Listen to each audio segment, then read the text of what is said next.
I'm Adam Flemmenbaum of The Drum here at Applecaster's booth at MIPTV 2016, and I'm joined today by Neil Smythe, Head of Sport at Shotglass Media, which is part of Fremantle. So Neil, can you talk to us a little bit about Shotglass and how it operates within the Fremantle ecosystem? Sure. So Shotglass is the rebranded FM UKI. So we're essentially the digital arm of Fremantle UK. So half of Shotglass will look after digital extensions for our existing TV formats, X Factor, Got Talent, Apprentice, and then the other half is an original digital studio, if you like. So we have a joint venture with Vice Munchies.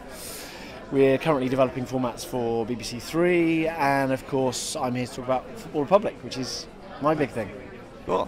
So what are you looking to accomplish here at MIPTV? Obviously you focus on sports. I don't know that there's so much sports content being shopped around here, but what are you trying to accomplish? Well, from my point of view, it's my first MIP, very exciting.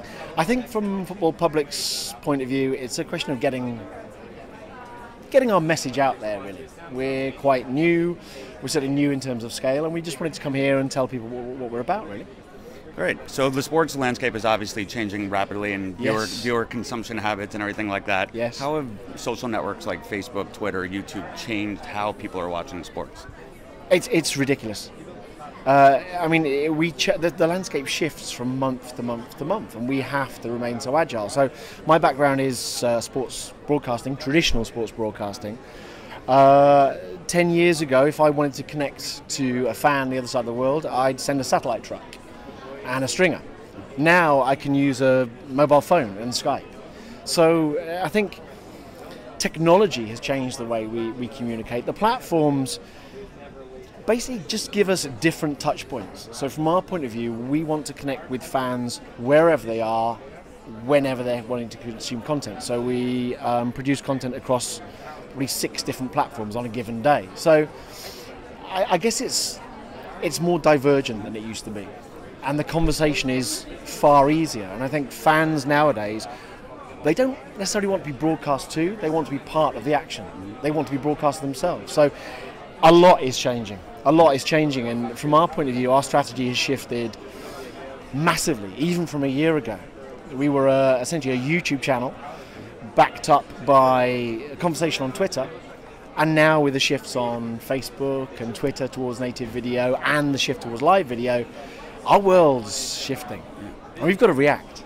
Absolutely. And how are you using some of these new media platforms like Snapchat, for example, to really engage audiences? I think we were talking a little bit about before that quality isn't as important to some of this millennial generation, especially in terms of how it's broadcast, but coming from such a big production company, you obviously have that ability to make some really nice production. So how do you find the medium between the two, between acting quickly and then also using some of these new platforms to create some highly produced content? Yeah, I think you nailed it there. I think the idea is always going to be still king.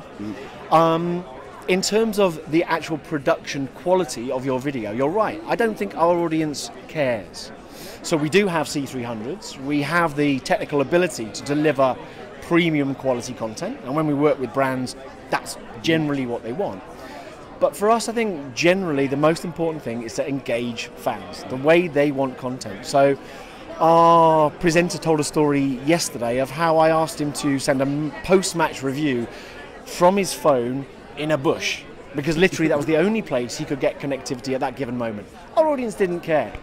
So from my point of view, it's a question of understanding what the needs are at a given time. If it's more important to get a video up quickly and urgently, then the iPhone works perfectly for us. Absolutely, and you guys do such a great job engaging fans very authentically, and obviously brands want to jump onto that space and jump onto that bandwagon. How do you work with brands to try to reach those millennials in an authentic way? So you're right, authenticity is key for us. In terms of brands, I think it's great being who we are. We're lucky to be who we are. We know how to engage millennial male football fans in a very passionate area.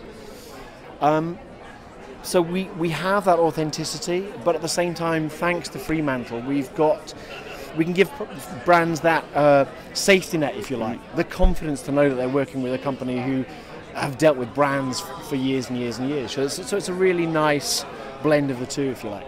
Absolutely. All right, well, thank you very much. Really appreciate it. You're welcome.